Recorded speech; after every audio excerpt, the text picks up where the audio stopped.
எவ்வளவு திமிரோட இருக்கேன் பாரு. என்னை நீ சமாளிக்க முடியல, என்னை எதிர்த்து நின்று அரசியல் செய்ய முடியல. இவ்வளவு அதிகாரம், படை பலம், ஓட்டுக்கு காசு கொடுக்காம 10,000 ஓட்டு ஒரு தொகுதிக்கு வாங்க முடியுமா? வாங்க முடியுமா? எதுக்கு பெரிய கட்சி? உண்மையிலே பெரிய கட்சி நான் தான். நானா நீங்களா? நான் தான் பெரிய தலைவன். ஒரு ரூபா காசு இல்ல, ஒரு பிள்ளைகளுக்கும் பின்புலம் இல்ல.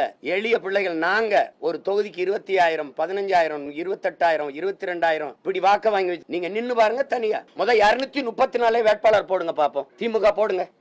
இந்தியாவின் நம்பர் 1 முதல்வர் போடுங்க. 234 போடணும். ஆனால் தனியா போடணும். மனச்சான்றுக்கு விரதம்னா ஒரு ரூபா. நேர்மையாளர்கள் மாறி மாறி ஆட்சி செஞ்சிருக்கேன் உங்க அப்பா காலத்துல. நீங்க உண்மையிலேயே மனச்சான்றுக்கு விரோதம் இல்லாம இந்த மண்ணுக்கு மக்களுக்கு நல்லது செஞ்சது உண்மையானால், சத்தியமானால் அதையே சொல்லி வாக்குக்கு காசு கொடுக்காம வாக்கு வாங்கி காட்டணும். என்னைய தாண்டி காட்டணும். இந்த எளிய மகனை நீ வென்று காட்டணும்.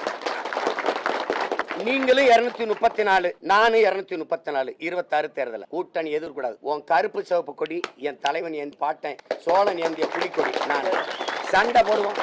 திராவிடரா தமிழரா போடுவோம். கருணாநிதி மகனா, பிரபாகரன் மகனா மோதுவன் களத்துல. ரெண்டே மத்த கட்சிகள் இருக்கட்டும், நம்ம 2 பேருக்கும் போட்டி நின்றுவோம். ஆனா வாக்கு காசு கொடுக்காது. நான் ஆட்சிக்கு வரல, எனக்கு சாதனைன்னு ஒன்னும் சொல்லிக்கிறல. நான் வந்தா செய்வேன் தான் என் மக்கள்கிட்ட சொல்ல முடியுது.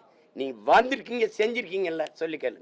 உங்களை மாதிரி உங்க அப்பா முதலமைச்சர் அப்படி நான் வந்தவன் இல்ல. சாதாரண விவசாயி மகன். எனக்கு ஒண்ணும் கிடையாது. மக்களிடம் இருந்து மக்களின் துயர துன்பங்களை சுமந்து மக்களுக்காக வந்த மகன். என்னைய சமாளிக்க முடியல, ஒண்ணுமே பண்ண முடியாது. நீங்க எத்தனை வழக்கு, எவ்வளவு அழுத்தம் கொடுத்தாலும் 5 ஆள் கிடையாது.